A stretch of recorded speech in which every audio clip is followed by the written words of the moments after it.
Chapter 8. His arrival in his native land and the virtues practiced there, his journey into Spain and Italy, the famous apparition, and his life in the same place. After the event related in the last chapter, Ignatius mounted the little horse which his companions had purchased for him, and began his journey toward his native land. Even on the way he found his health improving. As soon as he arrived in the province of Guipuscoa, his native country, abandoning the common highway, he followed a road through the mountains, because it was less frequented. He had advanced a short distance by this path when he saw two armed men approaching. The place was famous as the haunt of murderers. The men passed him a little, and then turning, hurried after him. He was not a little frightened, but still, addressing them, he learned that they were his brother's servants sent to meet him, for he had reason to believe that a warning of his coming was sent to his brother from Bayonne in France, where he had been recognized by several persons. Still Ignatius kept on in the direction he had taken, and shortly before he arrived in the town he met some priests coming to meet him. They wished to bring him to his brother's home, but their efforts were unavailing. He went to the public hospital, and afterward, at a suitable time, begged for alms through the town. Many came to see him in the hospital. He spoke to them, and through God's grace gathered no little fruit. Upon his arrival he resolved to teach the Christian doctrine to children every day. His brother objected to this, and assured him that no one would come. In answer Ignatius said, "One is enough for me."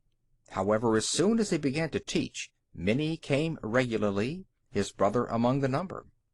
In addition to this, on Sundays and feast days, he also preached to the people with great fruit, and thousands came many miles to hear him. He labored also for the removal of many abuses, and through God's grace good results were obtained in many cases. To give an example, by his representations to the governor, he obtained an order forbidding gambling and other disorders, under great penalties. He took means that the poor should be provided for publicly and regularly, and that thrice a day, morning, noon, and evening, according to the Roman custom, a signal should be given by ringing a bell for the recital of the Angelus by the people. Although at first he enjoyed good health, he afterward fell seriously ill. For this reason, after his recovery, he determined to depart in order to accomplish the business which he had undertaken for his companions. He resolved to set out on foot and without money. His brother was grieved at this, and looked on it as a disgrace to himself. Ignatius concluded to yield this point, and at last, toward evening, he consented to be carried to the boundary of the province in company with his brother and relatives. But as soon as he had left the province, he dismounted, and without receiving any sustenance for the journey, he set out for Pampeluna, and thence to Almazonas, the birthplace of Father Lainez. Then he traveled to Siguenza and to Toledo, and afterward from Toledo to Valencia. In all these cities, the birthplaces of his companions, he would receive nothing from their parents and relations, although they offered him a great many things, and begged him to accept them. At Valencia he had a conversation with Castro. When ready to embark at Valencia to sail to Genoa, several of his well-wishers dissuaded him, because, as they asserted, the Barbary pirates were on the sea with many large ships. However, though they said a great deal to inspire fear, still he did not hesitate. Having gone aboard a ship, a great storm arose during the voyage. This was mentioned before, where Ignatius describes the 3 occasions on which he was in danger of death. On this journey he suffered a great deal, as I shall now relate. One day, after landing, he wandered from his path, and followed a road which ran along the bank of a river. The road was high, while far below was the river, deep and sluggish. The farther he advanced, the narrower grew the road. At last he came to a spot where he could neither go forward nor backward. He then began to advance on hands and feet, and continued thus for a long time, full of fear. For as often as he moved, it seemed to him that he would fall into the river. This was the greatest of all the bodily labors that he ever experienced. At last he escaped, but just as he was entering Bologna, he fell from a little bridge, and was so wet and dirty from the mud and water as to afford much laughter to a great crowd who observed the accident. From his entrance into Bologna until his departure he begged for alms, and though he went through the whole city, he did not receive so much as a farthing. As he was ill, he rested for a while at Bologna. Thence he directed his steps toward Venice, traveling always in the same way. At Venice he spent his time in giving the exercises and in other spiritual works. Those to whom he gave the exercises were Peter Cantarenus, Gaspar Adoctus, Roses, a Spaniard, and another Spaniard named Oñaz, who, like the pilgrim, was a great friend of the bishop.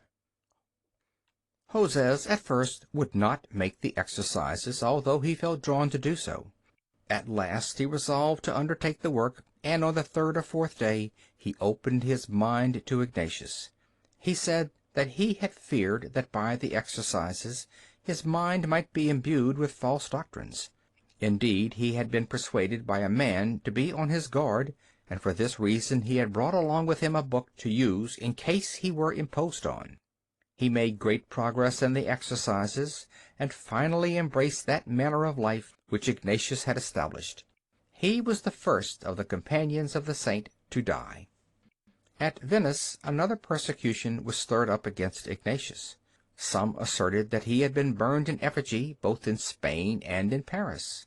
The matter went so far that he was brought to trial, but obtained a favorable sentence. At the beginning of the year 1538, the 9 companions came to Venice, and were scattered about the city in various hospitals to minister to the sick. After 2 or 3 months all journeyed to Rome to receive the Pope's blessing before going to Jerusalem.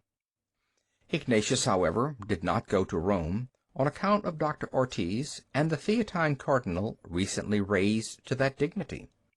The companions on their return brought the value of 200 or 300 gold crowns, which had been given to them as alms for their projected journey to Jerusalem.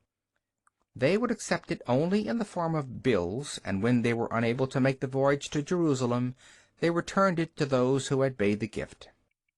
They returned to Venice in the same manner that they had set out for Rome. They traveled on foot and begging, divided into 3 parties, as they were of different nationalities. Those who were not priests were ordained at Venice, having received faculties from the nuncio, who was then in that city, and who was afterward called Cardinal Viralis. They were promoted to the priesthood sub titulo paupertatis, having made vows of poverty and chastity. That year no ships left for the East on account of the breach of the treaty between the Venetians and Turks. When, therefore, they saw their hopes deferred, they dispersed into various parts of the Venetian territory, with the understanding that they should wait 1 year, as they had previously resolved. When that time had elapsed, they were to return to Rome, if it was not possible to make the voyage. Vicenza fell to the lot of Ignatius. His companions were Faber and Lainez. Outside of the city they found a house that had neither door nor windows. Here they lived, sleeping on a little straw which they had brought with them. 2 or 3 entered the city twice daily, in the morning and evening, to ask for alms. They returned with so little that it hardly sufficed for their nourishment. Their usual food was bread when they could get it. The one who chanced to remain at home did the baking. In this way they spent 40 days, intent upon nothing but prayer. After 40 days were over, Master John Cordurus arrived, and the 4 determined to begin preaching. On the same day, and at the same hour, in different squares, all began to preach, having first uttered a great cry, and having waved their hats with their hands to call the people. These sermons caused great talk in the city, and led many citizens to a devout life. Now the needed nourishment was supplied to them more abundantly. While the pilgrim was at Vicenza, he had many spiritual visions. Consolations were sent to him in great number. This was especially so at Venice, while he was preparing for the priesthood and for celebrating Mass. On all his journeys he received great spiritual visitations, like those which he had been wont to receive at Manresa. While at Venice, he learned that one of his companions was sick unto death at Bassanum. He was himself ill with fever, Still he undertook the journey, and walked so rapidly that Faber, his companion, was unable to keep up with him. On the way he received an assurance from God that his companion would not die of this illness. As soon as they arrived at Pisanum, the sick man was very much consoled, and not long after grew better. After this, all returned to Vicenza, and there the 10 tarried for a while, some going about the neighboring towns to beg for alms. In the year that passed, as no means could be had of journeying to Jerusalem, they set out on their way to Rome, divided into 3 or 4 parties. On the journey Ignatius experienced singular visitations from God. After his reception of the priesthood, he had resolved to put off the offering of his first Mass for 1 year in order to prepare himself better, and to ask the Most Blessed Virgin to place him near her Son. One day, when he was a few miles from Rome, he entered a church to pray, and there felt his soul so moved and changed, and saw so clearly that God the Father placed him with Christ his Son, that he did not dare to doubt it.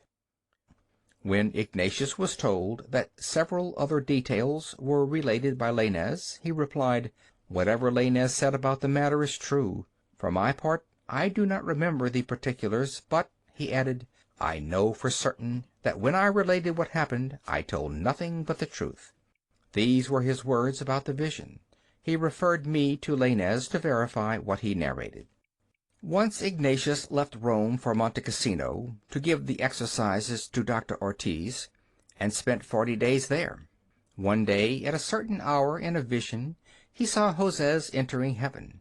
In this vision he shed abundant tears of consolation. He saw this so clearly that if he were to say the contrary, it would seem to him as if he were telling a lie. He brought with him from Monte Cassino Francis Strada. After his return to Rome, he labored for the help of souls, and gave the exercises to 2 different persons, one of whom dwelt near the Sixtine Bridge, the other near the church of St. Mary Major. Both the people began to persecute Ignatius and his companions. Michael was the first of all to be troublesome and to speak wickedly of Ignatius, and had him summoned before the governor for trial. Ignatius showed the governor a letter written by the same Michael, in which he commended Ignatius very highly. The governor examined Michael, and the result was that he was exiled from Rome. After him followed Mendara and Barrera, who said that Ignatius and his companions were fugitives from Spain, Paris, and Venice. Finally, however, in the presence of the governor and ambassador then at Rome, both acknowledged that they had nothing which they could say against them with regard to their doctrines or their lives. The ambassador ordered this lawsuit to be abandoned. Ignatius objected, saying that he wished the sentence to be made clear and public. This did not please the ambassador and the governor, nor even those who had previously taken sides with Ignatius. A few months afterward the Roman pontiff returned. While he was at Tusculum, Ignatius was admitted to an audience with the Holy Father, and, having given some of his reasons, he obtained what he wished. The Pope ordered sentence to be passed, and it was given in favor of Ignatius and his companions. Through the labors of Ignatius and his companions, certain pious works were established at Rome, as that of catechumens, that of St. Martha, and that of the orphans. Master Natalis can tell the rest. End of chapter 8.